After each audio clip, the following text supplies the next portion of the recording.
Halo, ada berita apa pada Sabtu pagi yang ceria ini? Pertama-tama gue mau ngebahas dulu soal Andre Rosiadi yang bertemu dengan Sintayong, pelatih legendaris timnas Indonesia yang sangat bersejarah bagi timnas Indonesia. Iya. Kalau menginstal di sini dulu ya colokin aja di sini.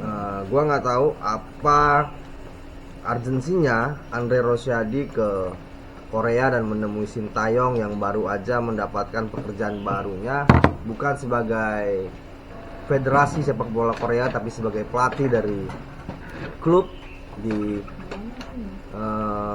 Korea, menggantikan Kim Pan-gon, ex pelatih timnas Malaysia di klub tersebut. Andre Rosiadi ini nggak tahu apakah dia berlibur ke sana atau melakukan kunjungan kerja sebagai DPR RI atau juga memberikan selamat kepada Sintayong. Yang jelas yang agak aneh menurut gua, ngapain sih di tengah lagi berdukanya timnas U23 atas tidak mampu meraih medali emas atau menjuarai AFF U23, ngapain nih Andre Rosiadi tiba-tiba muncul di beranda media sosial meminta klarifikasi dari Sintayong, sehingga Sintayong mengklarifikasi bahwa Pratama Arhan sama sekali bukan pemain titipan Andre Rosiadi untuk Sintayong. Yang ngapain? Hal itu udah berlalu dan semua tahu mengapa Pratama Arhan dipanggil oleh Sintayong dan dipakai di Sintayong dan tidak dipakai di era Patrick Kluivert. Secara teknis memang Pratama Arhan ini wingback yang sangat mobile, memiliki skill individu yang pantas untuk mengisi skuad timnas Indonesia.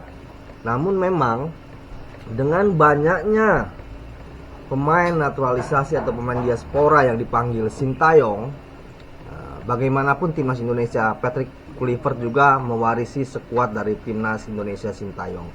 Ada Kelvin Verdong, ada Dean James, kemudian ada Sain Patinama, sehingga Pratama Arhan mau tidak mau harus menepi dari skuad utama Sintayong maupun Patrick Kluivert. Saat ini dia sama sekali tidak dipanggil, hanya dipanggil untuk seleksi.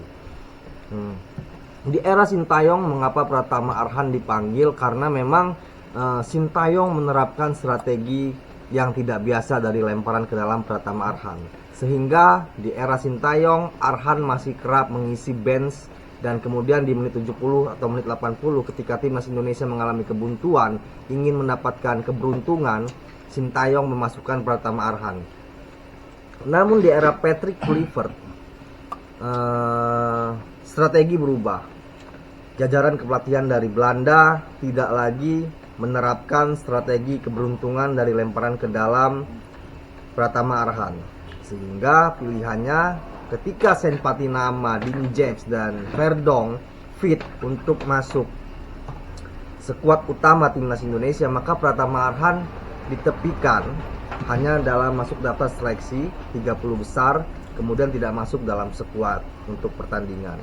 Yaitu sah-sah aja karena setiap pelatih memiliki visi misi bermain, sudut pandang permainan yang berbeda. Yang aneh ini kan Andre Rosiadi ini apa gitu, urgensinya dia sampai ke Korea minta klarifikasi dari Sintayong bahwa Pratama Arhan itu bukan pemain titipannya. Ini kan memalukan bagi Pratama Arhan, seolah-olah dia ini pemain yang disodor-sodorkan oleh Andre Rosiadi. Padahal secara skill individu Pratama Arhan memang layak masuk timnas Indonesia dan tidak layak dalam arti kata lain bahwa Pratama Arhan memang kalah bersaing di era sepak bola akselerasi naturalisasi ini. Dan Patrick Kluivert tidak menggunakan strategi lemparan ke dalam untuk mencetak gol. Dia lebih bermainkan dengan spirit total football dari Belandanya. Andre Rosiadi ini lebih baik menurut gue nggak usah terlalu over. Kasihan Pratama Arhan, walaupun bagaimanapun Pratama Arhan adalah menantunya, tapi biarkanlah Pratama Arhan mengarungi karir sepak bolanya secara alami. Tidak perlu disodor-sodorkan sampai ke Korea minta klarifikasi dari Sintayong. Ini kan nggak bagus juga untuk perkembangan pemberitaan sepak bola tanah air. Pratama Arhan tentu akan menjadi hujatan baru netizen, dan Andre Rosiadi lebih baik fokus kepada Semen Padang daripada harus membuka lagi koreng atau borok yang sudah sebenarnya sepak bola Indonesia sudah move on, sudah mengakui bahwa Sintayong adalah historis maker dari timnas Indonesia. Saat ini belum ada yang bisa melampaui kesuksesan Sintayong bersama timnas Indonesia. Jadi tidak perlu lagi mengungkit-ungkit, apalagi membawa-bawa Pratama Arhan sampai menjadi pemberitaan yang sangat tidak menguntungkan bagi Pratama Arhan itu sendiri. Oke, itu dia pembahasan Sabtu kita hari ini.